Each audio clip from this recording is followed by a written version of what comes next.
Zoom app එක හරහා අපිත් එක්ක එකතු වෙන අපේ ආදරණීය සමාජිකාවන්වත් සහෝදර සහෝදරියන්වත් ඒ සමගම Facebook පිටුව හරහා අපිත් එක්ක එකතු වෙන අපේ ආදරණීය මිතුරු මිතුරියන්ව ඉතාමත් ආදරයෙන් සහ ගෞරවයෙන් ඉරිදා දවසේ අපි පවත්වන මේ ඔන්ලයින් දේවවචන ඉගෙන ගැනීමේ පන්තියට ඉතාමත් ආදරයෙන් සහ ගෞරවයෙන් පිළිගන්නවා.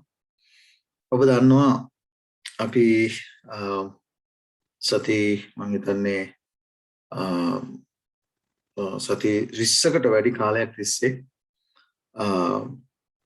උන්වහන්සේ දැන් ස්වර්ගයේ කරන්නා වූ ඒ උත්තම පූජක මෙහෙය අපි කිව්වොත් මණ්ඩප මෙහෙය අපි ගැලවීමට බලපාන ප්‍රධානතම කාරණය අපි ඉගෙන ගනිමින් සිටිනවා. මම ඔබගෙන් විශේෂයෙන් ඉල්ලීමක් කරා මේ පාඩම් කවදාවත් අතපසු කරන්නට එපා. මොකද ඒකට හේතුව ඔබ මේ දේ අතපසු කළොත් ඔබට සදාතන ජීවනයේ අහිමියන්ට තිබෙනා වූ ඉඩකඩ වැඩි. මොකද දේවවචනයේ පැහැදිලිව කියනවා මාගේ සෙනග දැනගැන්ම නොමැතිකමින් විනාශ වෙන්න යනවායි කියන කාරණේ. මොකද සාතන්ගේ ප්‍රධානතම ආවිය හැටියට ඔහු භාවිතා කරන්නේ සත්‍යෙන් මනුෂ්‍යව වැළැක්වීම. ඒක තමයි ඔහු කරන ලොකුම දේ. මොකද ඔහු දන්නවා මනුෂ්‍ය සත්‍ය අවබෝධ කරගත්තොත් බොරුවෙන් නැත් වෙලා උන්වහන්සේ දී තිබෙන ආලෝකය තුළ ජීවත් වෙලා සදාතන ජීවනය උරුම කරගන්නවායි කියන කාරණය. ඒ නිසා ඔහු කරන්න පුළුවන් සෑම දෙයක්ම මනුෂ්‍යව සත්‍යෙන් නැත් කර තබන්න පුළුවන් සෑම දෙයක්ම ඔහු කරමින් සිටිනවා. මේ කාරණේදී විශේෂයෙන් ඔබට මතක ඇති අපේ ගිය සතියේ ඉගෙන ගත්තා විශේෂිත වූ කාරණයක්. ඒ තමයි සොරකුමෙන් ස්වාමීන් වහන්සේගේ දවස පැමිණීම ගැන දේවවචනයේ කතා කරනවා. මේකටත් මනුෂ්‍යාර්ථකථනය දීලා අද ක්‍රිස්තියානි අය සමහර ක්‍රිස්තියානි අය ගුරුවරු දේවගතිවරු ඒ අය කියන්න උත්සාහ කරනවා උන්වහන්සේ මේ රහසින් ඇවිල්ලා මනුෂ්‍යයන් වරන් යන්ට යනවා ඔසවා ගන්නට යනවා කියලා. මේක දේවවචනයට 100%ක්ම ප්‍රතිවිරුද්ධ නැත්නම් සම්පූර්ණ එකම නොවන ඉගැන්වීමක් බව දේවවචනයෙන් ඔබ ඉදිරියේ උන්වහන්සේගේ මඟ පෙන්වීම ඇතුව ඔප්පු කර දී තිබෙනවා. ඒක ඒ පිළිබඳව අදාළ දේශන ඔබට අවශ්‍ය නම් ඔබට පුළුවන් අපිව සම්බන්ධ වෙන්න. ඔබට පුළුවන් දේවවචනය තුලින්ම මේදී සම්පූර්ණ 100%ක් දේවවචනයට විරුද්ධ බව ඔබ ඉදිරියේ තබා තිබෙනවා. දැන් මේ කාරණේ අපි ගිය සතියේ අවබෝධ කරගත්ත ඇයි උන්වහන්සේ මේ කාරණේ මේ විදිහට කිව්වේ කියන කාරණේ. ඇයි උන්වහන්සේ එල්දරව් කරලා තිබෙන්නේ නැත්නම් දේවවචනේ ලියා තිබෙන්නේ උන්වහන්සේගේ පැමිණීම ස්වර්ගයේ පැමිණීම හා සමාන වන බව. ඒකට හේතු කාරණා අපි බොහොමයක් ගිය සතියේ පාඩම තුල ඉගෙන ගත්තා. අපි මේ සතියට අදාළ කොටස නැත්නම් මේ කොටස අපි මේ විශේෂයෙන් ඔබට මතක ඇති ලෝකේ නැත්නම් මීට අවුරුදු නැත්නම් අපි කිව්වොත් ඒ නෝවාගේ කාලේ ඒ ශ්වාසය පැහැදිලිව කියනවා නෝවාගේ දවස්ෙන් මනුෂ්‍ය පුත්‍රයාගේ දවසුත් වෙන්න යනවායි කියන කාරණේ. නිසා අපි හරි ලස්සනට ගිය සතියේ නැත්නම් ගිය පාඩම තුල ඉගෙන ගත්තා නෝවාගේ දවස්වලදී මොකද වුනේ කියන කාරණේ. නෝවාගේ දවස්වලදී සිදු වුණා වූ කාරණේ අපි පැහැදිලිව තේරුම් ගත්තා. නෝවාගේ දවස් සහ අද දවස් අතර කිසිම වෙනසක් නැහැ. ලෝකයේ ස්වභාවය අපි කම්පෙයාර් කරොත් නැත්නම් සංසන්දනය කරොත් එදා නෝවාගේ කාලය සහ අද කාලය අතර කිසිම වෙනසක් නැහැ. අද පාපය මොන වගේ පවුද මේ ලෝකයේ සිද්ධ වෙන්නේ, මොන වගේ අපරාධද නැත්නම් මොන වගේ තත්ත්වයක්ද මේ ලෝකයේ තිබෙන්නේ, ඒ තත්ත්වයමයි එදා ජලගැල්මට පෙර මේ ලෝකේ තිබුණු ආකාරය අපි දකිනවා. විශේෂයෙන් දෙවියන් වහන්සේගේ ඊටාම පිළිකුල් පාපයක් හැටියට අපි දන්නවා සමලිංගික සේවනයේ ඒ ඊටාද නීතියක් බවට පත් වෙලා තිබෙනවා. ඒ නිසා අපි මතක තියාගන්නට ඕනේ නෝවාගේ දවස්ෙන් මනුෂ්‍ය පුත්‍රයාගේ පැමිණීමට පෙර දවසත් අද දවසත් ඒ තත්ත්වයට පත් වෙලා තිබෙනවා. එතකොට මේක දෙවියන් වහන්සේගේ සම්මුතියට නොගැලපෙන සම්මුතිය පිළිබඳව දේවවචනයේ පැහැදිලිව කියනවා. නොහැදිලිකාරයන් සමග අසමසම ලෙස සම්බන්ධ වෙන්න එපායි කියලා. දෙවියන් වහන්සේගේ දරුවන්ට බෙලියල් එක්ක කිසිම ගනුදෙනුවක් නැහැ. යක්ෂයත් එක්ක කිසිම ගනුදෙනුවක් නැහැ. ලෝකයේ දේවල් එක්ක කිසිම ගනුදෙනුවක් තියෙන්නට හැකියාවක් නැති බව දේවවචනයේ පැහැදිලිව සඳහන් කර තිබෙද්දී අද දේව නාමයේ ධර්මෙන් දේව භක්තියේ වේශ්‍ය ධර්මින් එහි බලය එපා කරමින් සිටිනා ආකාරයද අපි කිතුණු සමාජය තුල පවා දකිනවා. හැබැයි මේ සියලු කාරණාවලදී එදා අපි නෝවාගේ ජීවිතය ගැන කල්පනා කරලා බැලුවොත් නෝවා සහ ඔහුගේ පවුල ඉතිරිය බොහොම සුවල්පයක්. ස්වාමීන් වහන්සේ කිව්වා ඒ අනුතුරු ඇඟවීම විශේෂයෙන් නෝවාට දුන්නු දේ නෝවා ප්‍රශ්න කරන්න කිය නෑ. නෝවාට දෙවියන් වහන්සේ කිව්වා මිනිසයාගේ දවස් 120යි. කාලය දුන්නා. අවුරුදු 120ක් නුඹලට දෙනවා ප්‍රොබේෂන් පීරියඩ් එක. නැත්තම් අපි කියනවා අපි ඒකට කියනවා පරිවාස කාලයක් අපි දෙනවා. දෙවියන් වහන්සේ කිව්වා මම මිනිසයාට දෙනවා පරිවාස කාලයක්. අපි කියනවා ප්‍රොබේෂන් පීරියඩ් එකක් දෙනවා. මේ පරිවාස කාලය තුල ඔබ දේශනා කරන්න ඕන. මේ ලෝකයේ ජලගල්මික විනාශ කරන්න යනවා. ඒ නිසා දෙවියන් වහන්සේ දුන්නා. හැබැයි ඒ ඉතිරිය ඒ පොරොන්දුවට ඒ අනට කීකරු වෙලා උන්වහන්සේ කිව් පරිදි නැවක් හැදුවා. ඔවුන් බේරන නැත්නම් ජීවිතය ගලවා ගැනීම පිණිස. දෙවියන් වහන්සේ ඒ මිලියන ගණනකින් සෙනගකින් ඉතිරිය උන්වහන්සේ ඉතුරු කරා. බහුතරය පිළිගත් අය බහුතර ඉගැන්වීම් බහුතර අදහස බහුතර සමාජ මතය පිළිගත්තු අය විනාශ වෙලා ගියා. අද ගොඩාක් වෙලාවට කිතුණු අය පවා හොයන්නේ මේ බහුතරය පිළිගන්න දේ. බහුතරය හරි කියලා තමයි විශ්වාස කරගෙන ඉන්නේ. එහෙම කොහෙවත් නැහැ. සමාජ සම්මතය දේව වචනට එකඟ නැහැ. ඒක අපි තේරුම් ගන්නට ඕන. ඒ නිසා ස්වාමීන් වහන්සේ එල්දරව් කර තිබෙන දේ සුද්ධ ලියවිල්ලේ ලියා තිබෙන දේ සමාජ සම්මතය නෙවෙයි. ඒක දෙවියන් වහන්සේගේ කැමැත්ත. දෙවියන් වහන්සේ අපෙන් බලාපොරොත්තු වෙන දේ. ඒ අනුව එදා නෝවා නොදකපු දේ ඔහු කවදාවත් වැස්සක් දැකලා තිබුණේ නැහැ.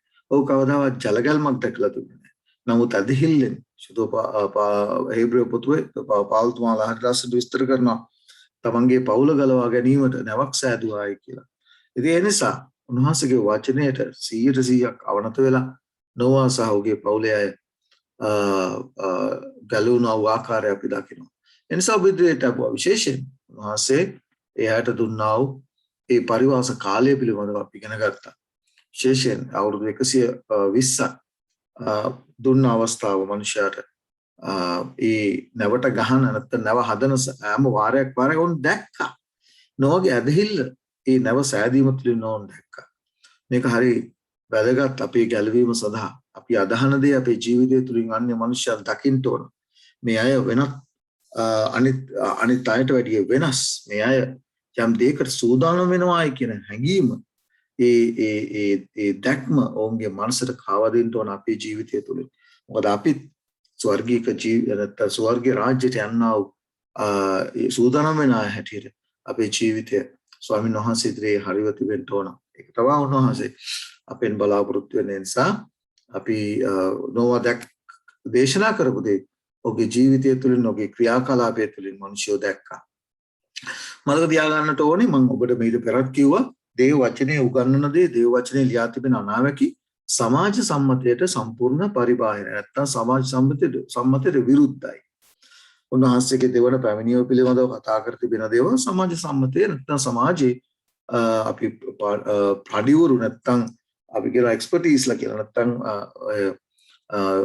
විශාරදවරු ඒක පිළිගන්නේ නැහැ. ඒක වියන හැක්කක් ඇටියට තමයි සරාන් කරන්නේ. ඒක ආකාරයෙන්ම අපි දන්නවා පේත්‍රස්ගේ පොතේ පැහැදිලිව තිබෙනවා ඔවුන් අපහාස කරායි කියලා. අපහාස කරනවායි කියලා ස්වාමීන් වහන්සේගේ දවස ගැන අපහාස කරන බව පේත්‍රස්තුමා ලියා තිබෙනවා. ඒ නිසා ඒක අලුත් දෙයක් නෙමෙයි. එදා සිටිය අයත් නෝවාට සහ ඔහුගේ පවුලේ අයට සමච්චල් කරා. නැත්තම් ඔවුන් සුළු කළා. ඒ ආකාරයෙන්ම අදත් උන්වහන්සේගේ දෙවන පැමිණීම ගැන මිනිස්සු සුළු කරනා වූ ආකාරය අපි දකිනවා. මම මේ පළවෙනි ගිය සතියේ කරපු කොටසේ ඔබට පැහැදිලි කර දීගෙන යන්නේ මොකද අපි දෙවෙනි කොටසට ඇතුල් වෙන්න ඕන නිසා. ඔබට මතක ඇති මම නැවත ඔබගේ අවධානය යොමු කරනවා උන්වහන්සේ කිව්වා වූ කාරණයට නෝවාගේ දවස් මෙන් මනුෂ්‍ය පුත්‍රයාගේ දවස් වල නෝවාට දුන්න පරිවාස කාලයක් නෝවාට සහ ඒ ලෝකේ ජීවත් වුණා වයට දුන්න පරිවාස කාලයක්. හැබැයි පරිවාස කාලය අවසන් වෙනවත් එක්කම දෙවියන් වහන්සේ මොකද කරේ? නෝවාව නැවට ඇතුල් කළා. නෝවා සහ ඔහුගේ පවුලේ අයව නැවට ඇතුල් කළා. නෝවා දොර ඇව්වද නැහැ. ස්වාමීන් වහන්සේ දොර ඇව්වා. ඒක අමතක කරන්නට එපා. ඔබට මතක ඇති අපි මේ බයිබල් පාඩේ කියවලා අවබෝධ කරගත්තා. කාල පරිච්ඡේද දෙකක්. ඒ තමයි පරිවාස කාලය උන්වහන්සේ නියම කළා. මෙන්න දෙනවා පණිවිඩය, මෙන්න අනතුරු ඇඟවීම අවුරුදු 120ක් ඔබට තිබෙනවා. ඔබගේ ජීවිතය පශ්චාත්තාප වෙලා පව් අත්හැරලා නැවට ඇතුල් වෙන්න. එතකොට ඒ පළවෙනි කාල පරිච්ඡේදය ඒ බයිබල් පාඩේ ඔබට මතක ඇති. එතකොට ඒ දොර වැහුවට පස්සේ නෝවා දොර දිවෙනුහසේ නෝවාසා ඔහුගේ පවුලේ අයව නැවට ඇතුල් කරලා දොර වැහුවට පස්සේ ඒ පළවෙනි කාල පරිච්ඡේදය අවසන් වුණා. ඊට පස්සේ තිබුණු කාල පරිච්ඡේදය පරීක්ෂාවේ කාල පරිච්ඡේදයක් නැවේ සිටීපු අයට. ඇයි? දොර වැහුවා කියලා වැස්සාවේ නැහැ. නැත්තම් ජලගල්ම ආවේ නැහැ. දොර වහලා දවස් 7කට පස්සේ නැව නැත්තම් මේ ලෝකෙට ජලගල්ම ආවේ. එතකොට ඒ කාල පරිච්ඡේදය නැවේ ඇතුළේ හිටියා වූ පරීක්ෂාවේ කාල පරිච්ඡේදයක් ඇදහිල්ල පරීක්ෂා කිරීමක්. ඒ වගේම තමයි පිටස්තර අයට කෝ නොවට මොනතරම් විහිළු කරන්න ඇද්ද? නැව හදලා ගොඩ බිම නැවක් හදාගෙන නොවාසා ඔහුගේ පවුලේ අය හිටිනවායි කියන නැත්නම් සමාජ සම්මතය හරි කියන தත්ත්වෙට බහුතරය නැත්නම් ලෝකයේ දා සිටියව බොහෝ දෙනෙක්. මොකද කිසිම ලකුණක් ආවේ නැහැනේ. දින 7ක් ගත වෙනතුරු කිසිම ලකුණක් මේ ලෝකේ තිබුණේ නැහැ. ජලගල්ම 7 වෙනි දවසේ එන්නට පෙර. එතකොට ඔබට පේනවා ඇති. ඇවිල්ලා ගසාගෙන ගියා. මෙන්න දෙවෙනි කාල පරිච්ඡේදය. නිහඬ කාල පරිච්ඡේදය. නැවේ පිරිතා සිටියාට ජයග්‍රාහී කාල පරිච්ඡේදයක්. නැවේ ඇතුළේ හිටියාට පරීක්ෂාවේ කාල පරිච්ඡේදය. ඇදහිල්ල පරීක්ෂා කිරීම. නොවගේ ඇදහිල්ල සෙලවෙන්ට ඇති අපි දන්නේ නැහැ. අවුරුදු 127 තිස්සේ දේශනා කරලා නැවට ඇතුල් වෙලා පළවෙනි දවසේ ගියා, දෙවෙනි දවසේ ගියා, තුන්වෙනි දවසේ ගියා. උත්තර කිසිම වැස්සකවත් නැත්තම් ජලගල්මකවත් කිසිම ලකුණක් නැහැ. මතක තියාගන්න දෙවෙනි කාල පරිච්ඡේදයේදී ඔවුන් මොකද වුනේ? විනාශ වෙලාම ගියා. ඒ දෙවෙනි කාල පරිච්ඡේදයේ අවසානයේදී මේ පිළිබඳව අපිට එල්දරව් පොතේ සමාවෙන්න දේ වචනේ හර ලස්සනට පැහැදිලි කරන පොළොවට ජලගල්මේ දී මොකද වුනේ? ලෝකයේ මවන්ට පෙර තිබුණා වූ තත්ත්වයට නැවත ගැඹුරු පිට අන්ධකාරය වුණා. මුළු පොළොවම ජලයෙන් වැසුණා. ඔබට මතකයි උන්වහන්සේ මේ පෘථිවිය මනුෂ්‍ය වාසය පිණිස මවන්ට පෙර තිබුණා වූ තත්ත්වයටම පොළොව පැමිණියා ජලගල්මේදී. මේක ඉතාමත් වැදගත් කාරණයක්. අවසානයේ සිද්ධ වෙන්න යනා වූ කාරණේ පිළිබඳව යර්මියා දිවසිවරයා අර ලස්සනට ලියා තිබෙනවා. උන්වහන්සේගේ පැමිණීමෙත් උන්වහන්සේ මේ ලෝකයේ පාළුව හිස්ස කරන්නට යන බව. කියලා බලන්න උත්පත්ති පොතේ පළවෙනි පරිච්ඡේදයේ මොකද දෙවන උන්වහන්සේ අහලුත් අහසක් සහ අලුත් පොළොවක් මවන්නට නම් පළමු අහස සහ පළමු පොළොව පහ කරන්නට ඕන. ඒක හිස් කරන්නට ඕන. එතකොට තමයි උන්වහන්සේට පුළුවන් වෙන්නේ දෙවෙනි අලුත් අහසක් සහ අලුත් පොළොවක් මවන්නට. ඒ කාරණේ යර්මියා දිවසවරයා පැහැදිලිවම ලියා තිබෙනවා. උන්වහන්සේගේ පැමිණීමේදී මේ පොළොව නැවත වාරයක් පාළුව හිස්ව කරන්නට යනවායි කියන කාරණේ මෙච්චර පැහැදිලි ආලෝකයක් උන්වහන්සේ අපට දී තිබෙනකොට අපි දේවචනේ කියනවා කුර්සියේ වචනය නැත්තම් සුභාරංචිය විනාශ වෙන්නට මෝඩකමයි කියලා. නමුත් ගැලවෙන්නව අපට ඒක දෙවියන් වහන්සේගේ බලය කියලා දේවචනේ ලියා තිබෙනවා. ඒ නිසා දැන් අපි එනවා මේ කාරණය සසදන්නට. නොවාගේ දවස් මෙන් යේසුස් වහන්සේ පැහැදිලිව කියනවා මතේ 24 වෙනි පරිච්ඡේදයේ මොනවද කියන්නේ? නොවාගේ දවස් මෙන් මනුෂ්‍ය පුත්‍රයාගේ පැමිණීමට පෙර සිද්ධ වෙන්න යනවායි කියලා.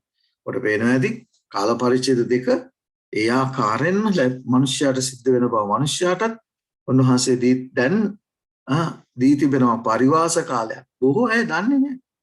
එදා නොවගේ කාලයක් දැනගත හිටියේ නැහැ. පරිවාස කාලයක් ඔවුන්ට තිබුණායි කියලා. උන්වහන්සේ දේවචනේ කියනවා මනුෂ්‍යයා සමග සදාකල් උන්වහන්සේ වාද කරන්නට යන්නේ නැහැ. මොකද ඔහුත් මාංශය කියලා කියනවා උත්පත්ති පොතේ. ඒ වගේමයි අද දවසෙත් උන්වහන්සේ මනුෂ්‍යත් එක්ක සදාකල් වාද කර කර ඉන්නේ නැහැ. උන්වහන්සේ ඔබටත් මටත් දී තිබෙනවා ලෝකයාට දී තිබෙනවා පරිවාස කාලයක්. පරිවාස කාලයක් දී තිබෙනවා. අපි දන්නවා අන්තිම කාලය නැත්නම් අවසානයේ උන්වහන්සේ දානියලට 14 කතා කරනවා ඒ දීර්ඝතම අනාගත වාක්‍ය සම්පූර්ණ වෙනවා සමගම අවසාන කාලයේ ඒ දින නැත්නම් ඒ කාල පරිච්ඡේදයේ ආරම්භය සහිතුවන් කරා 1844 උන්වහන්සේ සුද්ධස්ථාන මේ සුද්ධස්ථානයේ සිට අතිශුද්ධ ස්ථානයේ දක්වා ඒ විනිශ්චය සඳහා ගියා වූ නැත්නම් ඒ ආරම්භය සනිටුහන් කරනව අතරේදී උන්වහන්සේ මේ ලෝකයේ අවසාන කාලේ ආරම්භය සනිටුහන් කරා. ඒ සමගම අපි සති 25 තිස්සේ ඉගෙන ගත්තා වූ ඒ දේවදූතයන් තුන්දෙනාගේ පණිවිඩය මේ ලෝකයේ පුරාම උන්වහන්සේගේ විනිශ්චය පිළිබඳව, ඊළඟට දෙවියන් වහන්සේට බය වෙලා උන්වහන්සේට ගෞරව දීම පිළිබඳව, ඊළඟට ආසත් පොළොවත් මුහුදත් මැවුතරන් වහන්සේට නමස්කාර කරන්න සබතේ පණිවිඩය තමත් බලවත් ලෙස මනුෂ්‍යයාට මේ එදා නොවා දේශනා කළා වගේම අද දේශනා කරමින් සිටිනවා. මනුෂ්‍ය ඔබ ඒ වචනේ කියනවා සාක්ෂියක් වෙනස. ඔබ පිළිගන්න එක නොපිළිගන්න එක, මේ පණිවිඩ පිළිගන්න එක නොපිළිගන්න එක, මේ පණිවිඩට කීකරු වෙලා උන්වහන්සේගේ ඒ පරිවාස කාලය ඔබට දී තිබෙනා කරුණාවේ කාලය තුල ඔබ සැබෑ පසුතැවිල්ලෙන් යුක්තව ස්වර්ග රාජ්‍යයට සූදානම් වීම සහ නොවීම තියෙන්නේ ඔබ යතේ. උන්වහන්සේ ඔබ බලෙන් ස්වර්ගයට අරන් යන්නේ නැහැ. එහෙම කරන්නේ නැහැ කවදාවත්. උන්වහන්සේ ඔබට නිදහස දී තිබෙනවා කැමැත්තෙන්, නැත්නම් සුව කැමැත්තෙන්, සුව ජීවිතේ ඔබගේ සම්පූර්ණ කැමැත්ත මත ස්වර්ග රාජ්‍යයේ ජීවිතය සදා සූදානම් වෙන්න. ඒ නිසා නොවා දේශනා කළා වගේම අදත් මේ සුභාරංචි, මේ විනිශ්චය පරිවාස කාලය පිළිබඳව, පරිවාස කාලය ඉක්මනින් නිමාවෙන්ට යනවා, කරුණාවේ කාලය ඉක්මනින් නිමාවෙන්ට යන බව දේවචනේ පැහැදිලි ආලෝකයක් දී තිබෙනවා. මොකද උන්වහන්සේ පැහැදිලිව කියනවා නොවාගේ දවස් මෙන් මනුෂ්‍ය පුත්‍රයා ගීමත් වන්නේ මග්නසාර ජලගල්මට පළමු දවස්වලදී නොවා නැවට ඇතුල් වූ දවස දක්වා. මෙන්න පළවෙනි කාල පරිච්ඡේදය. පරිවාස කාලය නැත්තම් නොවා දේශනා කරන්න පටන් ගත්ත දා ඉඳලා නොවා නැවට ඇතුල් වුණු දවස දක්වා මෙන්න පළවෙනි කාල පරිච්ඡේදය. ඒ පළවෙනි කාල පරිච්ඡේදයේදී මිනිස්සු මොකද කරේ? නොවාගේ හඬ ඇසුවද? නොවාගේ දේශනා කිරීමට කන් දුන්නද? ඔහු කමින් බොමින් සරණ පාවා ගනිමින් සරණ පාවා දෙමින් සිටියෝය.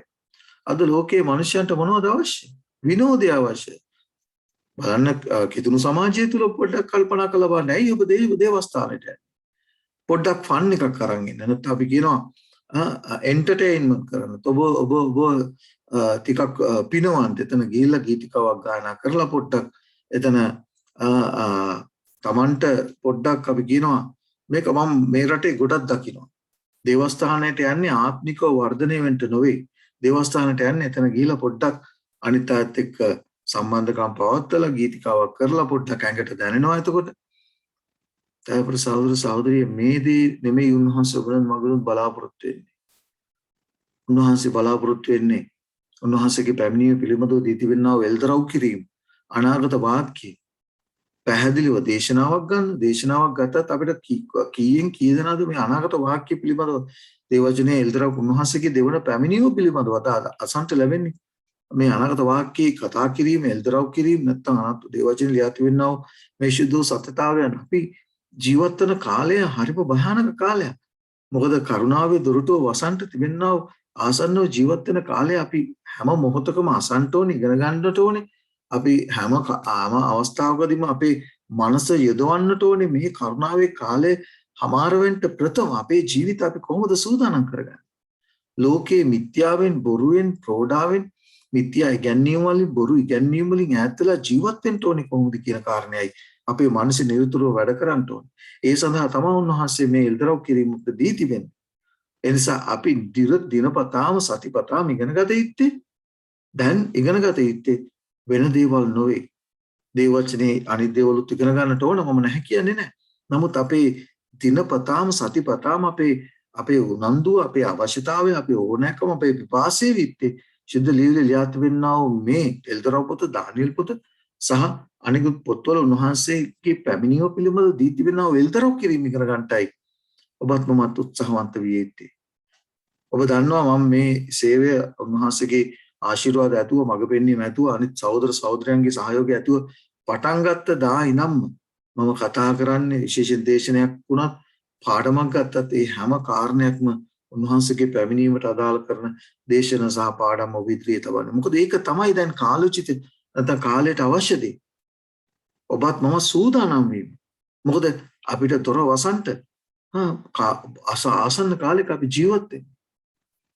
ඒ නිසා නොවට සහ එදා හිටියා වූ සෙනඟට දුන්නා. ඒ දේශනා කරන්නට පටන් ගත්ත දා ඉඳන් නැවට ඇතුළු වුණු දවස් දක්වා පළවෙනි කාල පරිච්ඡේදය ස්වාමීන් වහන්සේ දොර වැහුවා. ඊළඟට නොව නැවට ඇතුළු වුණ දා ඉඳන් ජලගල්ම ඒ දවස දක්වා දෙවෙන කාල පරිච්ඡේදය. ඒ කාල පරිච්ඡේදයේදී ඔබට හැරෙන්න හැකියාවක් නැහැ. මොකද ඒ කාල පරිච්ඡේදයේ ඔබට එක්කෝ ඒ කාල පරිච්ඡේදයේ කරුණාවේ දොරටුව වාසා තිබෙනවා. ඔබට මට තේරෙන්න යන්නේ නැහැ. කවදාද මේ කරුණාවේ දොරටුව? උන්වහන්සේ ස්වර්ගයේ අතිශුද්ධ ස්ථානයේ දැන් ස්වර්ගී කරන්නා වූ උත්තම පූජික මෙහි උන්වහන්සේ නවත්තන බව එල්තරව පොතේ පැහැදිලි එල්තරව කිරීමක් කර තිබෙනවා. එදා තමයි කරුණාවේ දොරටුව වසන්ත යන දවස. උන්වහන්සේගේ උත්තම පූජික සේවය නවත්තන්න යන දවස. ඒ දවසේ තමයි මතෙව් එල්තරව පොතේ කතා කරන්නේ අධර්මිෂ තනත්තා මතුත් අධර්මිෂ්ඨයි. මතක තියාගන්න. ඔබට ඊට පස්සේ ස්වාමීන් වහන්සේගේ පැමිණීමේ දවසේදී ඔබට ගැලවෙන්න බෑ. ජලගල් මෙනා දවසේදී මිනිසයන්ට ගිහිල්ලා නැවට ගැහුවට නොවට දොර අරින්න කිව්වට නොවට ඒ දේ කරන්න බැරුව ගියා. මොකද ස්වාමීන් වහන්සේ දොර වැහුවා. ස්වාමීන් වහන්සේ දොර වසන්ට පෙර ඒ දේම නැවත සිදුවෙන බව යේසුස් වහන්සේ මතෙව් 24 කතා කරනවා. ඒ නිසා දෙවන කාලයට පෙර ඔබට දී තිබෙන පළවෙනි කාල පරිච්ඡේදය තුල ස්වාමීන් වහන්සේ ගැලවෙන සෙනක සහ විනාශ වෙන කණ්ඩායම් දෙකයින් තියන්නේ. ලෝකයේ ඔබ මොන ආගමකට මොන ජාතියකට අයිති වුණත් ලෝකයේ සිටින් තියන්නේ කණ්ඩායම් දෙකයි. ඒ නිසා උන්වහන්සේ ගැලවෙන සෙනක සහ විනාශ වෙන සෙනක තීරණේ දෙන්නට පෙර නැත්තම් ඒක නියම කරන්නට පෙර ඔබ ගැලවෙන සෙනක අතරට එන්න ඕන. එහෙම නොවුනොත් ඔබට සිද්ධ වෙන්නේ ඒ විනාශ වෙන්නා වූ ඒ සෙනකට අයිති වෙන එක. ඒ ආකෘතිය මතෙව් 24 වෙනි පරිච්ඡේදයේ ආකෘතිය ඔබ ඉදිරියේ තබනවා. අපිට හම්බෙනවා මේ දේම නෙමෙයි 2000 සිදු වුණේ. බලන්න මතෙව් 24:14 මොනවද කියන්නේ? රාජ්‍යයේ මේ සුභාරංචිය සියලු ජාතින්ට සාක්ෂියක් පිණිස. මම එකයි කිව්වේ. සුභාරංචිය අසන්නා වූ සියලු දෙනාම මේක පිළිගන්නේ නැහැ. හැබැයි උන්වහන්සේගේ පැමිණීමේ දවසේදී උන්ට කියන්න බෑ. අනේ ස්වාමිනේ මම දැනන් හිටියේ නැහැ කියන කාරණා. ඒ නිසා තමයි ඔබ ඉදිරියේ මේ පණිවිඩ තබන්නේ. ඒ වෙනවාස ඉදිරියේ ඔබට නිදහසට කරුණු කියන්න හැකියාවක් නැහැ. මේ සුද්ධ සත්‍යතාවය නෙල්දරව් කිරීම. මොකද ඔබ අසනවා. ඔබ සතිපතා දිනපතා ඔබ අසනවා. ඒ නිසා මේ අසල ඒ පණිවිඩ වලට කීකරු වීම ස්වාමීන් වහන්සේ ඔබෙන් බලාපොරොත්තු වෙන දේ. මෙන්න පළවෙනි කාල පරිච්ඡේදය. සාක්ෂියක් වෙනස මුළු ප්‍රකාශ කරන ලබන්නේ එදා නෝවා කරේ තේ දෙමයි. මේ පණිවිඩයේ සුභාරංචිය නැවක් හැදලා තියෙනවා. ජලගම්මක් එන්ට යනවා. ඇතුළෙන්ට කියන පණිවිඩය නෝවා දුන්නා. නමුත් උන් පිළිගත්තද නැහැ. අද මොකද කරන්නේ? උන්වහන්සේ දෙවෙනි වර එන්ට යනවා. උන්වහන්සේගේ එන්ට වෙන්න එන්ට පෙර සිදුවෙනා ලකුණු මේවා සිද්ධ වෙමින් යනවා. මේ දේවල් පිළිබඳව පැහැදිලි එල්තරක් කිරීමක් කර තිබෙනකොට අද මිනිස්සු කමින් බොමින් සරණ පවා ගනිමින් කල්පනා කරලා බලන්න මිනිස්යාගේ මනසේ වැඩ කරන්නා වූ දේව කවදාවත් ස්වර්ග රාජ්‍ය ගැන හිතනවද? ස්වර්ග රාජ්‍ය ජීවිතේට සූදානම් වෙන්න ඕනේ කියලා හිතනවද? වෙනවසත් එක කොච්චර කාලයක් ගත කරනවද අද මිනිස්සු? මතක තියාගන්න මේ කාරණේම සිද්ධ වෙන්න උන්වහන්සේ එදා අපි අද දවසේදී විශේෂ දු කාරණා කීපයක් ඔබ ඉදිරියේ අපි ඉගෙන ගන්නට යනවා. විශේෂයෙන් මේ කරුණාවේ දොරටුව දුන්නා වූ අවස්ථා කාල පරිච්ඡේදයේ දුන්නා වූ අවස්ථාවන් සහ මනුෂ්‍යයන්ගේ ඒ කාල පරිච්ඡේදය අහිමි කරගත්ත නැත්නම් ඒ කාල පරිච්ඡේදය තුළ ඔවුන් පණිවිඩයට අකීකරු වෙලා ඔව් විනාශය උරුම කරගත්තා වූ ආකාර අපි අද දවසේදී ඔබ ඉගෙන ගන්නට යනවා. බලන්න මතෙව් 24 වෙනි පරිච්ඡේදයේ උන්වහන්සේ විශේෂයෙන් කාරණා දෙකක් උන්වහන්සේ තබා තිබෙනවා. ඒ තමයි යෙරුසලමේ විනාශය ගැන සහ උන්වහන්සේගේ පැමිණීමට පෙර සිදුවෙන්න යනා සිද්ධීන් සම්බන්ධව. එතකොට මේ කාරණා දෙකටම අදාළ කරන දේ කාල පරිච්ඡේදයේ පළවෙනි කාල පරිච්ඡේදය සහ දෙවෙනි කාල පරිච්ඡේදයේ උන්වහන්සේ හරි අපූර්වට මතෙව් 24 නියම කරලා තිබෙනවා. ඔබට මතක ඇති දේවචනයේ පැහැදිලිව කියනවා මොකද්ද? එදා ඊශ්‍රායල් සෙනගට කිව්වා නුඹලා පාලු කරන පිළිකුල එනම් රෝම හමුදාව නගරය වට්ට කරගන්නකොට අන්න ඔබ කල්පනා කරන්න ඔබට දීලා තිබෙන පළවෙනි කාල පරිච්ඡේදයේ අවසානයේ සනිටුහන් කරනවා.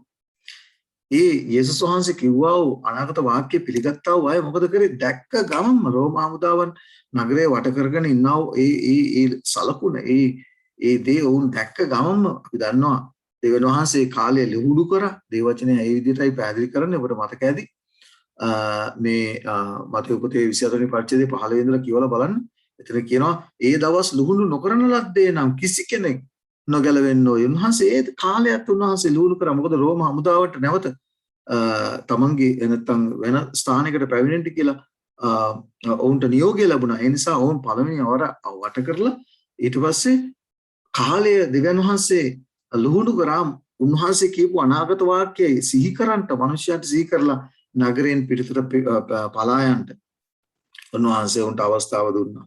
කාලය ලුහුණු කරා. නමුත් ඒ අනාගත වාක්‍ය පිළි නොගත් අය ඒ නගරේ රැඳී සිටියා. දෙවෙනි වර ඇවිල්ලා නගරය නාස්ති කර ඊශ්‍රාසනකව නාස්ති කරලා දැම්මා. ඒ දේම දෙවෙනි අවස්ථාවේදී නැත්තම් උන්වහන්සේගේ දෙවන පැමිණීමේදී මොකද දෙවන පැමිණීමෙන් පස්සේ අපිට කිසිම එතනින් ඉවරයි. ඒ නිසා දෙවන පැමිණීමේදී මොකද වෙන්න යන්නේ? ඊට පෙර කරුණාවේ කාලය කරුණාවේ දොරටු උන්වහන්සේ වසන්ත යනවා. ඒ නිසා අමතක කරන්න එපා ඒ කාරණේ. දැන් උන්වහන්සේ පැහැදිලි කරනවා වගේ දවස් වෙන මනුෂ්‍ය පුත්‍රයාගේ දවස් වෙන මෙන්න උන්වහන්සේ ලකුණු දී තිබෙනවා.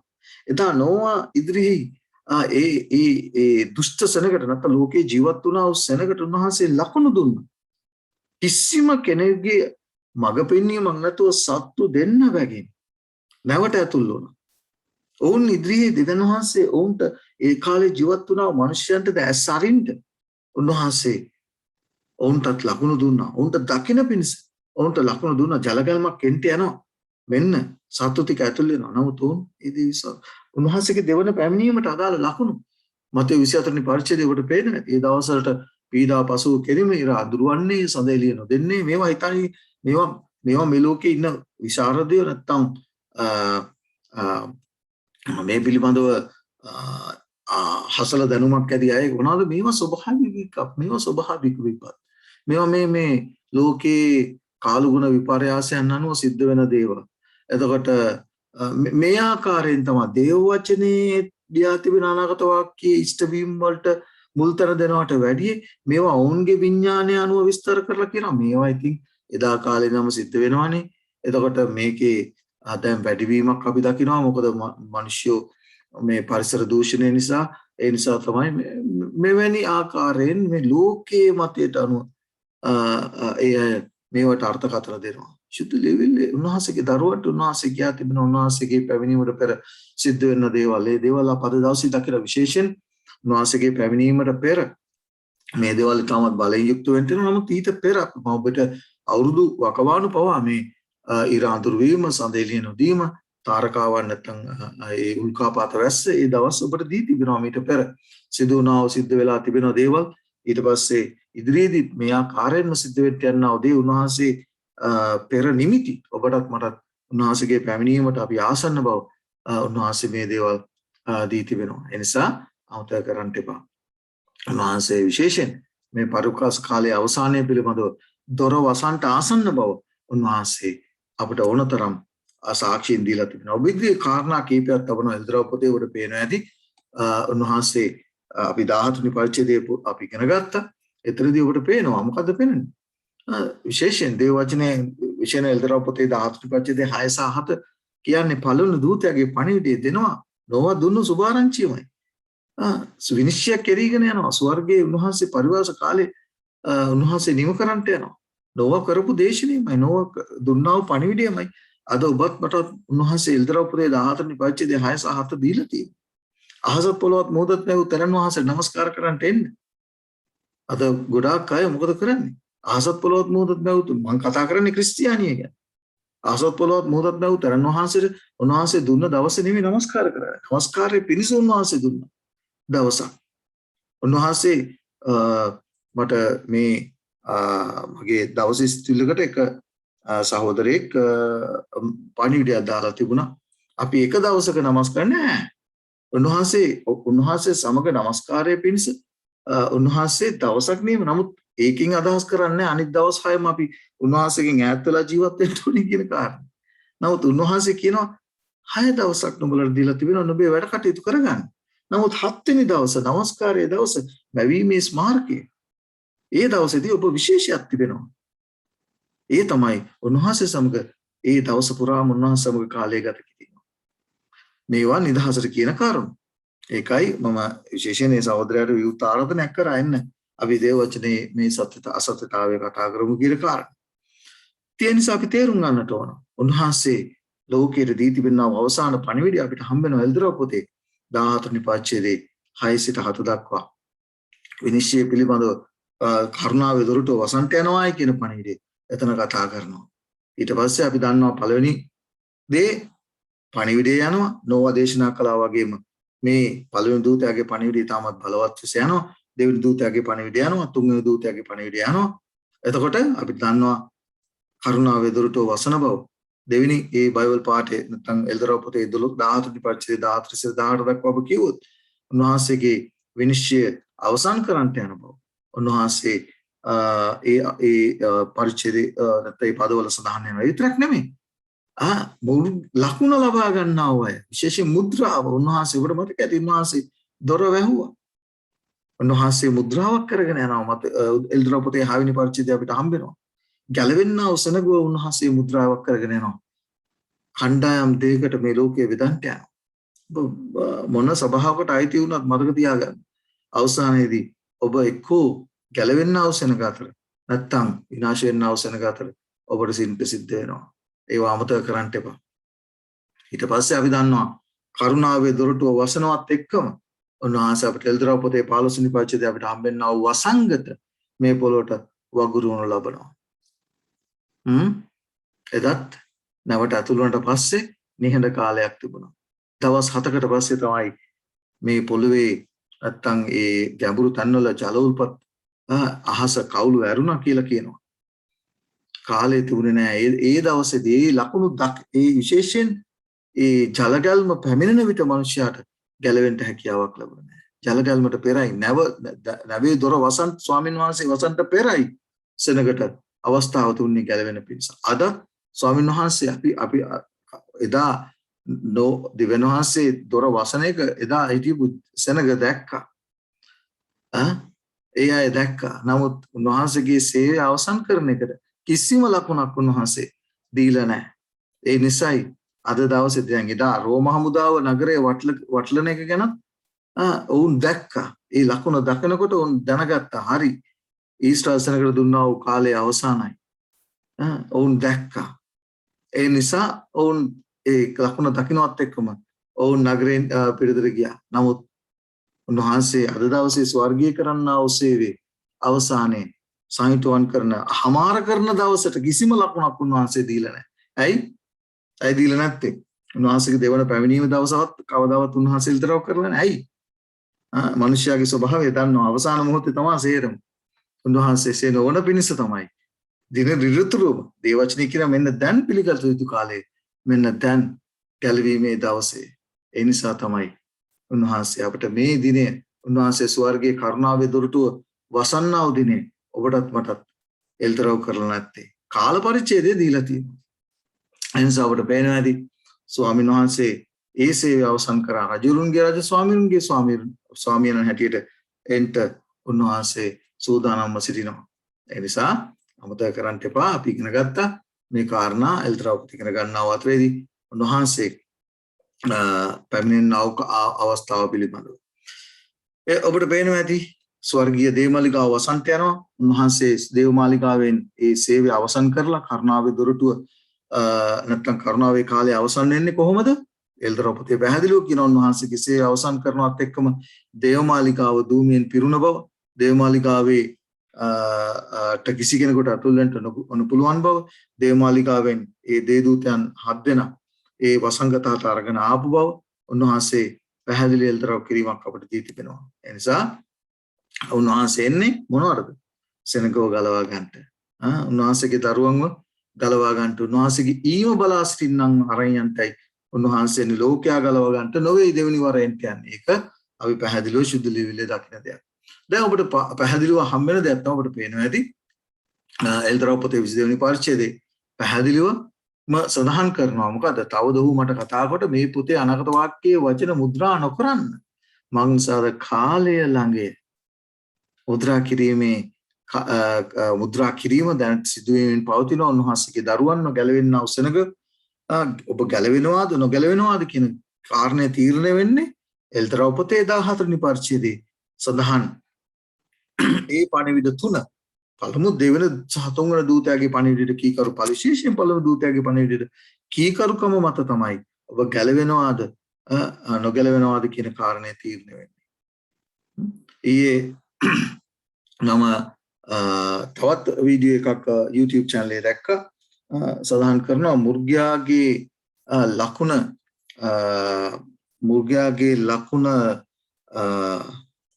නොලබන පිණිස මේ දේශනයට අහුම්කම් දෙන්නේ කියන කාරණය. මුර්ගයා පිළිබඳව කිසිම විස්තරයක් නැහැ. මුර්ගයාගේ රූපය ගැන කිසිම විස්තරයක් නැහැ. මුර්ගයාගේ ලකුණ ගැන විතරක් කතා කරනවා. මතක තියාගන්න මෙවැනි දේ තුලින් අපි පරිස්සම් වෙන්නට ඕන. මොකද ඒකට හේතුව උන්වහන්සේ අපිට පැහැදිලි එල්දරව් කිරීමක් දී තිබෙනවා. මුර්ගයාගේ ලකුණ ධර්මින් කියනවා මුර්ගයාගේ ලකුණේ නැත් වෙලා ජීවත් ලබා නොගෙන ජීවත් වෙන්න ඕනේ කියන කාරණේ. මේක තාමත් භයානක දෙයක්. ඒ නිසා අපි ප්‍රවේශම් වෙන්න ඕන. මොකද එල්දරව් පොතේ දී තිබෙනා මේ අනාගත වාක්‍ය බොහෝ දෙනෙක් විස්තර කරන්න පැහැදිලි කරන්න උත්සාහ කරනවත් මනුෂ්‍ය විඥානය පාවිච්චි කරනවා. මනුෂ්‍ය විඥානය දේවචනේ කිසිම පදනමක් නැතුව දේවචනේ ලියා තිබෙනා වූ විශේෂයෙන් අපි දන්නවා එල්දරව් පොතේ කතා කර තිබෙන දේවල් බොහෝ සංකේතාත්මකව කතා කර තිබෙනවා. මේ සංකේත ලියා ගන්නට මේ සංකේතවල තේරුම් සොයා ගන්නට දේවචනයෙන්මයි අපේ දේ කරන්න ඕනේ. මනුෂ්‍ය අර්ථකථන නොවේ. මනුෂ්‍ය අදහස් නොවේ. මනුෂ්‍ය විඥානය නැත්නම් මනුෂ්‍ය ඥානය පාවිච්චි කරලා මේවා කරන්න බෑ. දේවචනේ උන්වහන්සේ අපිට මේ දේවල් විස්තර කර දී තිබෙන නිසා තමයි උන්වහන්සේ ලියා තිබෙන 18 වෙනි පදේ 22 18 මේ පොතේ අනාගත වාක්‍ය අචන සියල්ලන්ට මෙසේ සහතික ලෙස කියමේ නම් යමෙක් ඒ වචනට යමක් එකතු කරන්නේ නම් දෙවියන් වහන්සේ මේ පොතේ ලියන ලද පීඩා ඔහුට එකතු කරනසේක. ඔබටත් මටත් දේව වචනේ විශේෂණ එල්දරව් පොතේ ලියා තිබෙනා දේවට එකතු කරන්න බෑ. උන්වහන්සේ යම් දෙයක් ලියා තිබෙනවනම් එල්දරව් 13 වෙනි පරිච්ඡේදයේ මුර්ගයෙක් ගැන කතා කරනවනම් මුර්ගයාගේ රූපය ගැන කතා කරනවා මුර්ගයාගේ නාමය ගැන කතා කරනවනම් මුර්ගයාගේ ගණන ගැන කතා කරනවනම් මුර්ගයාගේ ලකුණ ගැන කතා කරනවනම් ඔය සියල්ල තේරුම් බේරුම් කරගන්න ඕනේ. ඒ සියල්ල දේවල් වල අර්ථය තේරුම් ගන්න ඕනේ. සුද්ධ ලියවිල්ලෙන් මිසක් මනුෂ්‍ය අර්ථකථන නොවේ. ඒකයි උන්වහන්සේ කියන්නේ මෙතන පැහැදිලිව අනුතුරු ඇඟවීම කරලා තිබෙනවා. වැරදි ලෙස එල්දරව් පොතේ අනාගත වාක්‍ය උගන්වනවා වයට මොකද කියන්නේ? පීඩා එකතු කරනසේක. වසංගත හත ඔවුන්ගේ ජීවිතයට එකතු වෙන්න යනවා. යමෙක් මේ අනාගත වාක්‍ය පොතේ වචන ලියමක් පහක් කරන්නේ නම් මේ පොතේ ලියා තිබෙන දියුණු වෘක්ෂෙන්ද සුද්ධ නුවරින්ද උන්වහන්සේ ඔහුගේ කොටස ආංකරන්ට යනවායි කියන කාරණේ නිසා ඒ වචනේ කැන්වීමේදී සහ ඉගෙන ගැනීමේදී අපි පරිස්සම් වෙන්න ඕන. සුද්ධ ලියවිල්ලේ ලියා තිබෙන දේ සුද්ධ ලියවිල්ල තුලින්ම තේරුම් ගන්නට අපි වග බලා ගන්න ඕනේ. අපිට දෙවෙනි අදියර තමයි පළවෙනි අදියරේ දේශනා කරන කාල පරිච්ඡේදය අනතුරු ඇඟවීමේ කාල පරිච්ඡේදය දෙවෙනි අදියරේ තමයි මොනවද? නඩුව අසලා තීන්දුව දෙන කාල පරිච්ඡේදය. එල්දරව් පොතේ පැහැදිලිව සඳහන් කරන අධර්මිෂ්ඨාත්තා මදුත් අධර්මිෂ්ඨයි. අපවිත්‍ර තනත්තා මදුත් අපවිත්‍රයි. ස්වාමීන් වහන්සේගේ දෙවන පැමිණීමට පෙර උන්වහන්සේ ප්‍රකාශ කරන්නට යනවා. ශුද්ධ තනත්තා මදුත් ශුද්ධ කරනු ලබාවා. ඊට පස්සේ කෙනෙකුට උන්වහන්සේ විපාකයේ දෙන්න යනවා. ඔබට ඉදිරියේ තබනවා විශේෂයෙන් මේ කාරණය ඔබ ඉදිරියේ තබනවා. උන්වහන්සේ ඉන්පසුව සෙනගට විපාකයේ දෙන පිණිස බලන්න උන්වහන්සේ පැහැදිලිව කියනවා ඒ ප්‍රකාශය උන්වහන්සේ කරලා මතු සුද්ධ කරනු ලබා ඊට පස්සේ කියන මෙන්න ඉක්මනින් යනිමි එකිනෙකාට තම තමාගේ ක්‍රියාවේ හැටියට දෙන පිණිස මා සමග විපාක තිබේ. උන්වහන්සේ අඩුවේ තීන්දුව අරගෙන ගොඩක් අය හිතේ තියාගෙන යන්නේ උන්වහන්සේගේ දෙවන පැමිණීමේ තමයි විනිශ්චය දෙන්න යන්නේ. විනිශ්චය කරන්නට යන්නේ කියන උන්වහන්සේ විනිශ්චය කිරීගෙන යනවා.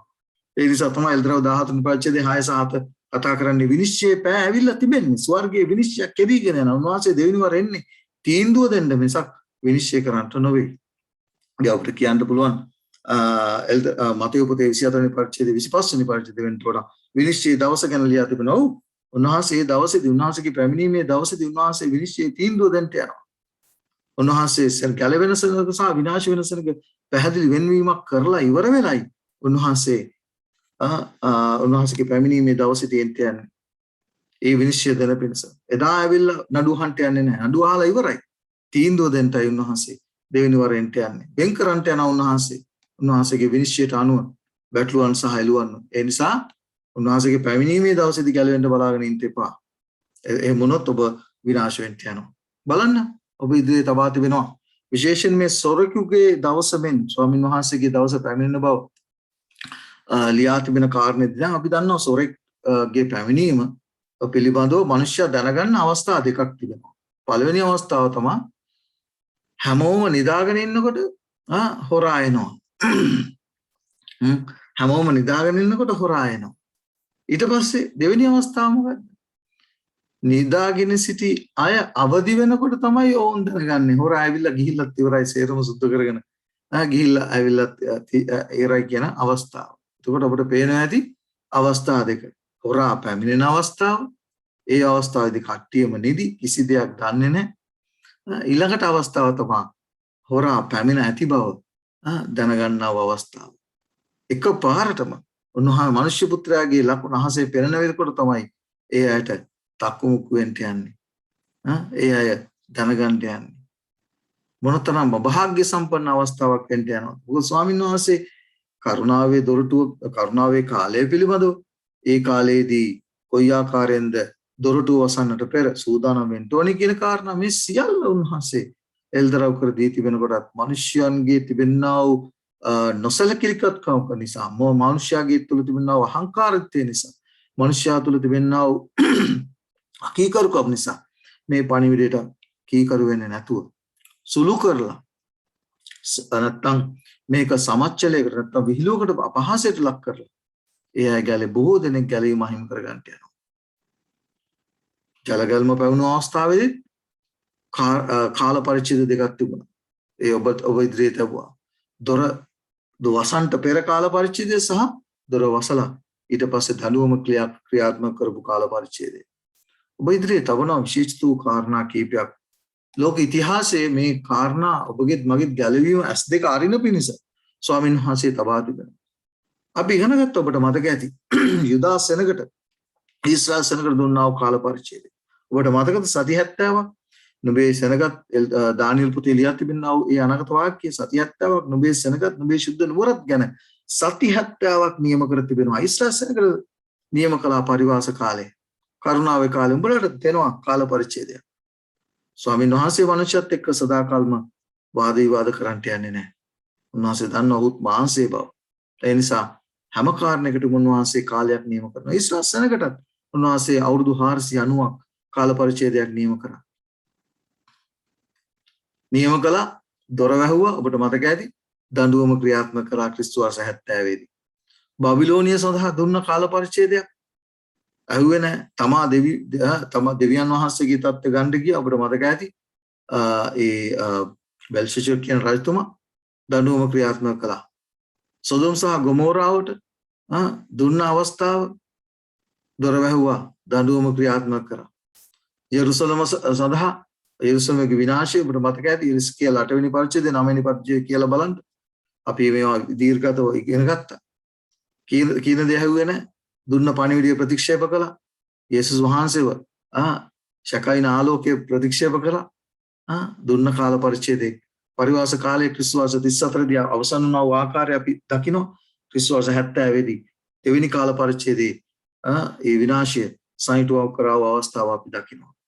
ඒතර සහෝදරයෝ අපිට විශේෂයෙන් මේ කාරණා ඔබ ඉදිරියේ තබන්නේ ඔබට අවදිවන පිණිස. ඔබගේ විශේෂයෙන් අද බොහෝ දෙනෙක් නිදාගෙන ඉන්නේ. විශේෂයෙන් නිදාගෙන ඉන්නේ. මේ කාරණා පිළිබඳව දේව වචනේ ගැඹුරු සත්‍යතාවයන් ඉගෙන ගන්නේ නැහැ. ඒවා දවසේ නැත්තම් අපි ගොඩාක් වෙලාවට අපිට කනට ප්‍රියවන නැත්තම් කනට මිහිරිවන පණිවිඩ තමයි අසන්ත අපි කැමැත්තෙන් ඉන්නේ. අපේ දුර්ලභකම් අපේ අඩුපාඩු නැත්තම් අපේ ඉන්න ස්ථානයේ වැරදි බව පෙන්වන දේශනේ අසන්නට බොහෝ දෙනෙක් කැමති නැහැ. එදා ජලගල්ම පිළිබඳව පණිවිඩයත් ප්‍රිය පණිවිඩයක් නෙවෙයි. අමිහිරි පණිවිඩයක්. විනාශයේ පණිවිඩයක්. ගැලවීම සඳහා කැඳවන පණිවිඩයක්. මතක තියාගන්න. අදත් උන්වහන්සේ දී තිබෙන්නේ එල්තරව 17 වෙනි පරිච්ඡේදයේ 6 සිට ඔබ 12 දක්වා ඔබ කිව්වොත් එතන හම්බෙන්නේ මිහිරි පණිවිඩයක් එතන හම්බෙන්නේ නැහැ. හැබැයි එතන සුභාරංචිය හම්බෙනවා. පණිවිඩයට කීකරු වෙන අයට ගැලවීම එතන හම්බෙනවා. මතක තියාගන්න. මේ දොර වැසීම පිළිබඳව ඔබ ඉදිරියේ මෛත්‍රී උන්වහන්සේ තවා තිබෙනවා සාක්ෂි නැත්තම් දකින්න පිණිස S2 විවෘත කරලා දකින්න පිණිස කරුණාවේ කාල පරිච්ඡේදයේ අවසන් වුණා අවස්ථාවන් ඔවුන් කාල පරිච්ඡේදය අවසන් කරලා ස්වාමීන් වහන්සේ සෙනගට උන්වහන්සේගේ විනිශ්චය ක්‍රියාත්මක කළ අවස්ථාවන් ඔබිදී තබා තිබෙනවා. ජාතියට, බබිලෝනියට, සොදොම් සහ ගොමෝරාවට, ජෙරුසලමට ඊළඟට මේ දේම තමයි අවසානයේ සිද්ධ වෙන්න යන්නේ. විනිශ්චය සිදු වෙමින් යනවා. විනිශ්චය ගැලවෙන ඔබ ගැලවෙනවාද විනාශ වෙනවාද කියන කාරණේ අද ස්වර්ගයේ තීරණ ඒ කාරණේ තීරණ වෙමින් යනවා. ඔබට මතකයි පේත්‍රස්ගේ පුතේ පැහැදිලිව කතා කරනවා. පේත්‍රස් කතා කරනවා මොකද්ද? කොහෙන්ද පටන් ගන්නෙ? ගෘහයෙන්, ස්වාමීන් වහන්සේගේ ගෘහයෙන් උන්වහන්සේගේ විනිශ්චය ආරම්භ කරන බව උන්වහන්සේ එල්දරව් කර දී තිබෙනවා. මම කියවන්න කැමති එක පේත්‍රස්ගේ පොතේ බයිබල් පාඩය මතක් වුණ නිසා ඔබ ඉදිරියේ තබන්නේ. එක පේත්‍රස්ගේ පොතේ 4 වෙනි පරිච්ඡේදයේ 11 වෙනි පදයේ කියනවා මක්නිසාද දෙවියන් වහන්සේගේ ගෘහයේ සිටි විනිශ්චය පටන් ගන්නා කාලේ පැමිණ තිබේ. ඊට පස්සේ කියනවා එය පළමු කොට අප ළඟ සිට පටන් ගත්තොත් දෙවියන් වහන්සේගේ මම කියවන්නේ එක පේත්‍රස්ගේ පොතේ 4 වෙනි පරිච්ඡේදයේ 17 වෙනි පදයේ දෙවියන් වහන්සේගේ සුභාරංචියට කීකරු නොවන්නන්ගේ අන්තිමේ කුමක් වන්නේද? දේවචනේ පැහැදිලි ඉගැන්වීමක් දී තිබෙනවා විනිශ්චයක් ස්වර්ගයේ කෙරීගෙන යන බව. ඒ නිසා ඒ විනිශ්චය සඳහා සූදානම් වෙන්න ඕනේ කොහොමද? ඒ විනිශ්චයෙන් ඔබත් මමත් නිවැරදිකාරයෙක් වෙන්නේ කොහොමද කියන කාරණේ ශුද්ධ ලියවිලියේ සඳහන් වෙනවා. ශුද්ධ ස්ථාන සේවය උන්වහන්සේ ස්වර්ගයේ කරන්නා සේවයේ වසන්නට පෙර අවසන් කරන්නට පෙර ඔබත් මමත් ගැලවෙන්න ඕන. මොකද උන්වහන්සේගේ සේවය අවසන් කරනවත් එක්කම මොකද වෙන්න යන්නේ? උන්වහන්සේ විශේෂයෙන් උන්වහන්සේගේ සේවය අවසන් කරනවත් එක්කම ඉන්පසු සිද්ධ වෙන්න යන්නේ වසංගත 7 මේ පොළොවට වගුරුවන්ට යන එක. වසංගත 7 මේ පොළොවට වගුරුවන්ට යන එක. වසංගත ඔබ දකිනකොට ඔබට ගැලවෙන්න හැකියාවක් නැහැ. මාර්ගය පොතේ 13 වෙනි පරිච්ඡේදයේ 33 සිට 37 දක්වා මොකද කියන්නේ? ඒ කාලේ කවදා වේදයි නුඹලා නොදන්න බැවින්. කරුණාවේ කාලය කවදද අවසන් වෙන්නේ කියලා ඔබත් මමත් දන්නේ නැහැ. මීට පෙර කරුණාවේ දොරටුව වසුවා වූ සෑම අවස්ථාවකම පරිවාස කාලය අවසන් වුණා වූ සෑම අවස්ථාවකම මිනිසයන්ට යම් දෙයක් දකින්න සැලසුවා. නොවාගේ කාලයේදී දොර හසන බව මිනිස්සු දැක්කා. ස්වාමීන් වහන්සේ දොර වැසුවා වූ ආකාරය මිනිස්සු දැක්කා. අපි දකිනවා ඒ යෙරුසලමේ විනාශයේදී රෝම හමුදාව ඇවිල්ලා නගරේ වට කරන එක මිනිස්සු දැක්කා. මතක තියාගන්න. ඒ අයට දුන්න අවස්ථාවක්. ඒ අවස්ථාවේදී නගරයෙන් ඉවත් වෙලා යන්න. නමුත් ස්වාමීන් වහන්සේගේ දැන් ස්වර්ගයේ කරන්නා වූ විනිශ්චය, ස්වර්ගයේ කරන අපි ඉන්නා වූ පරිවාස කාලයේ අවසානයේ සනිටුහන් කරන දවස පිළිබඳව, කාලය පිළිබඳව උන්වහන්සේ දේව වචනේ එල්තරව කිරීමක් දීලා නැහැ. මොකද මිනිස්යාගේ ස්වභාවය දන්නවා. හැම අවස්ථාවම මිනිසයා බලන් ඉන්නේ අවසාන මොහොතේ ගැලවෙන්න. කවදාවත් ඒ විදිහට සිද්ධ වෙන්න යන්නේ නැහැ. ඒ කාලය කවදා වේදයි නුඹලා නොදන්න බැවින් ප්‍රවේශම් වී අවද විඳ යාඥා කරන්නේ. ඒ වනයි තමාගේ දාසයන්ට බලයද එකිනෙකාට තමාගේ වැඩද දී අවදිව සිටින්නයි දොරටු පාලකයාට අනදී තමාගේ ගෙදරින් පිටත්ව ගොස් අන් රටකට නැවතී සිටින මිනිසෙකුට සමානයි. එබැවින් දොරටුවේ ගෙදර ස්වාමියා හදිස්සියෙන් නැවිත් නුඹලා නිදා ඉන්නවා නොදකින්න පිණිස අවදිව සිටින්න. මොකද ඔහු වෙන්නේ කොයි වෙලේද? එනම් සවසද මධ්‍යම රාත්‍රියේද කුපලා අඬන වෙලේදී අලුයම දැයි නුඹලා නොදන්නුයේ. මම නුඹලාට කියන දේ සියල්ලන්ටම කීමි. අවදිව සිටින්නේ නැහැ කීසේක. ස්වාමීන් වහන්සේ බලන මගලුන් බලාපොරොත්තු වෙන්නේ කුමක්ද? අවදිව සිටීම. ශුද්ධ ලියවිලේ ලියා තිබෙනා මේ ශුද්ධ වෙල්තරව කිරීම.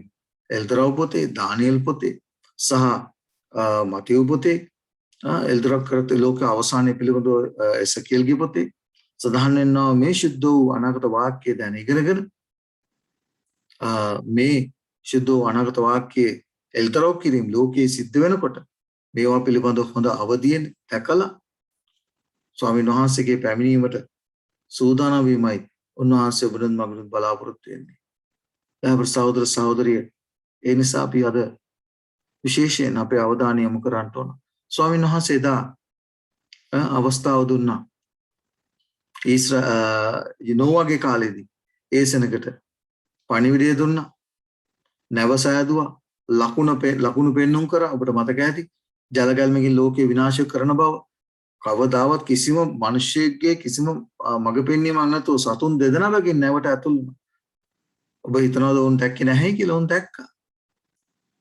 අසාමාන්‍ය සිදුවීම් සිදු වුණා ඒ කාලේ ජලගල්මට පෙර. නමුත් උන් විශ්වාස කරේ නැහැ. මිනිස්්‍ය අදහස්, මිනිස්්‍ය අර්ථකථන පඩිවරුන්ගේ නැත්තම් අපි කියනවා මහාචාර්යවරුන්ගේ අදහස් වලට බහුතර මිනිස්යන් අවනත නිසා වුන් විනාශ වෙලා ගියා. සුළුතරේ ගැලවුණා, ඉතිරිය ගැලවුණා. අත ස්වාමීන් වහන්සේගේ දවස පිළිබඳව දේවචනේ දීලා තිබෙනා වෙල්දරව් කිරීම අද අපි දකිනවා ක්‍රිස්තියානිය තුල පවා හාස්‍යයට ලක් කරන්නා වූ ආකාරය. මුර්ගයාගේ මුද්‍රා කිරීම පිළිබඳව අද ක්‍රිස්තියානිය තුල විවිධ ඉගැන්වීම් තිබෙනා වූ ආකාරය. ඊළඟට මුර්ගයාගේ ලකුණ පිළිබඳව හාස්‍ය දනවන පැහැදිලි කිරීම නැත්නම් විස්තර කිරීම අපි දකිනවා. මිනිස්්‍ය අර්ථකථන දෙන්න උත්සාහ කරනවා.